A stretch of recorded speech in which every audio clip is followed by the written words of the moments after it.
اعوذ باللہ من الشیطان الرجیم بسم اللہ الرحمن الرحیم صلی اللہ علیہ یا ابا عبداللہ۔ کلاس زبان فارسی، آموزش زبان فارسی، درس سوم۔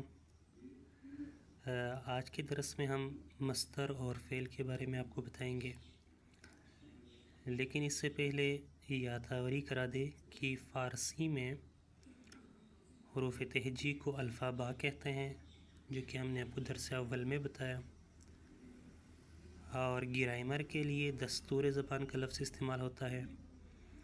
فارسی الفابا سے آشنائی اور ان کی ادائیگی کے طریقے سے آپ کو واقف کرا چکے ہیں۔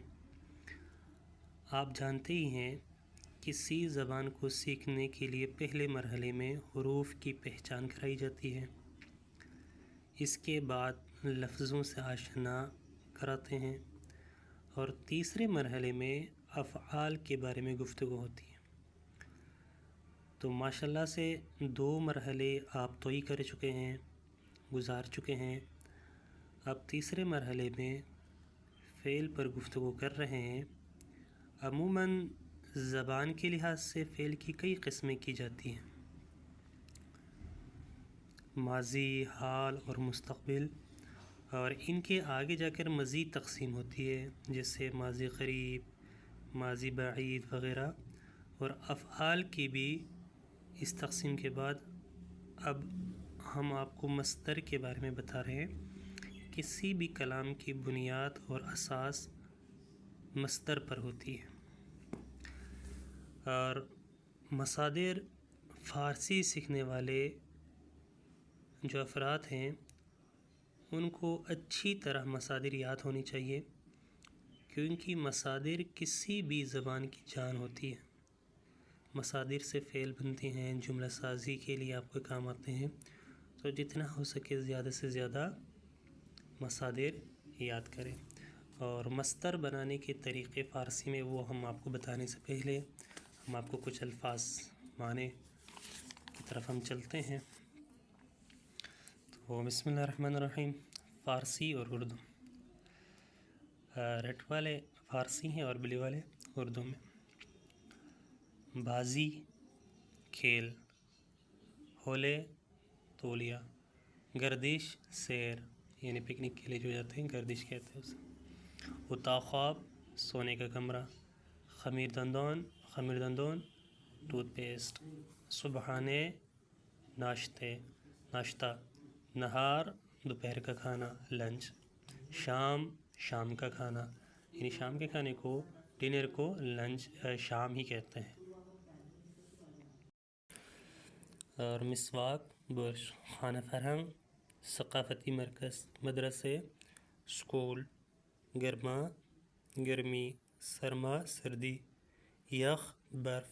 فنجان چائے کی پیالی، یعنی کپ کو فنجان کہتے ہیں۔ مہندس انجینئر۔ ببخشت معاف کیجیے، یعنی ببخشت ایران میں بہت زیادہ استعمال ہوتے ہیں۔ جب بھی آپ کوئی غلطی کر جاتے ہیں تو ببخشت ہی بولا جاتا ہے۔ اگر کسی کو متوجہ کرانے ہو، کسی سے کوئی بات کرنی ہو تو ببخشت کہتے ہیں۔ کسی سے کوئی سوال پوچھنی ہو، ایڈریس وغیرہ پوچھنی ہو تو بھی ببخشت کا لفظ استعمال ہوتا ہے۔ تو یہ وعدے کے مطابق ہم نے آپ کو کچھ الفاظ معنی ہم لے کر آئے تھے، اور امید کرتا ہوں کہ آپ لوگ اس کی تمرین بھی کریں گے، لکھیں گے بھی اور یاد بھی کریں گے، کیونکہ الفاظ معنی سے ہی یہ وہ الفاظ میں لے کر آتا ہوں، وہ چیزیں لے کر آتا ہوں جو روزمرہ کے بول چال میں استعمال ہوتے ہیں۔ تو کوشش کریں کہ ان کو یاد کریں اور لکھیں۔ تو فارسی کے بارے میں آج کا ہمارا درس ہے۔ تو فارسی بنانے کے طریقے، فارسی میں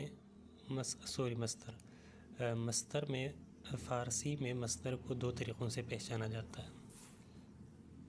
تو فارسی میں کسی بھی لفظ کے آخر میں دالن یا تاون آئے تو وہ مصدر ہے، یعنی مصدر کی علامت دالن اور تاون ہے۔ آمدن مصدر ہے، رفتن مصدر ہے، خوردن مصدر ہے۔ کیونکہ آمدن کے آخر میں دالن ہے، رفتن کے آخر میں تاون ہے، اور خوردن کے آخر میں دالن ہے، اور گفتن، گفتن کے آخر میں بھی تا و نون ہے۔ تو یہ 4 الفاظ ہم لے کر آئے، 4 ان کو کیا کہتے ہیں؟ مصادر، مصدر۔ تو اردو میں مصدر کی شناخت نا سے ہوتی ہے، جیسے کھانا، پینا، سونا، جاگنا، رونا، ہنسنا، چلنا وغیرہ وغیرہ۔ یعنی اردو میں کسی بھی لفظ کے ساتھ آخر میں نا آئے تو وہ مصدر ہے۔ نا اردو میں مصدر کی شناخت اور علامت۔ اور اسی طرح فارسی میں دن اور تن، دال و نون، تا و نون، یہ مصدر کی علامت ہے۔ اور مصدر کی مدد سے ہی باقی جملے بنائے جاتے ہیں، یعنی مصدر سے ہی فعل اور فعل سے جملے بنائے جاتے ہیں۔ اور مصدر سے فعل ماضی بنانے کا طریقہ۔ اب آتے ہیں مصدر سے فعل ماضی کیسے بناتے ہیں۔ ایک تو ہو گیا مصدر، اب مصدر سے ہم نے اس کو جملہ بنانے ہیں تو پھر اس کو ہم ماضی میں لے کر جاتے ہیں، اور ماضی کے بعد پھر ہم اس کے جملے بناتے ہیں۔ تو آئے مصدر سے ماضی بنانے کا طریقہ بتاتے ہیں۔ مثلا یہاں پہ ہم لے کر آئے تھے کچھ مصادر، آمدن، رفتن، خوردن، گفتن۔ تو سب سے پہلی چیز کیا ہے؟ آمدن۔ آمدن کے آخر سے نون کو حذف کر دے تو کیا ہوا؟ آمد، آیا۔ رفتن کے آخر سے نون کو حذف کرے تو رفت، گیا۔ آمدن سے آمد، آیا، اور رفتن سے رفت، گیا۔ آمدن سے فعل ماضی کے پیش نظر ایک جملہ ہم آپ کو بناتے ہیں، جس سے ہم نے درس دوم میں یہ مثال ہم لے کر آئے تھے۔ مثال کیا ہے؟ امام آمد، امام آ گئے۔ آمدن سے آمد۔ رفتن سے اگر ہم جملہ بنانا چاہے تو یہ بھی ہم مثال لے کر آئے تھے۔ تو رفتن سے رفت، شاہ رفت، شاہ چلا گیا۔ یعنی ماضی اگر بنانے ہو تو مصدر کے آخر سے آپ نے کیا کرنا ہے؟ نون کو حذف کرنا ہے، اور باقی جو چیزیں بچ جاتے ہیں وہ ماضی ہیں۔ یہ دونوں جملے فعل ماضی کے تناظر میں بنائے گئے ہیں۔ آپ مزید جملے بنا کر تمرین کر سکتے ہیں۔ یہ 2 جملے تو ہم نے بنائے، باقی آپ خوردن سے خورد، خورد، گفتن سے گفت، گفت سے اگر آپ ماضی جملہ بنائیں تو او گفت، معلم گفت، برادرم گفت، مامنم گفت، بابام گفت۔ تو آپ اس سے مزید جملے بنا سکتے ہیں۔ تو یہ دونوں جملے فعل ماضی کے تناظر میں بنائے گئے ہیں۔ آپ مزید جملے بنا کر تمرین کیجیے۔ تو مصدر سے فعل ماضی بناتے ہیں تو ہم لے کر آئے ہیں یہاں پر کچھ مصادر، اور یہ مصادر آپ نے یاد کرنے ہیں، اور انہی سے فعل ماضی بننے ہیں، اور انہی سے پھر جملے سازی آپ نے کرنے ہیں۔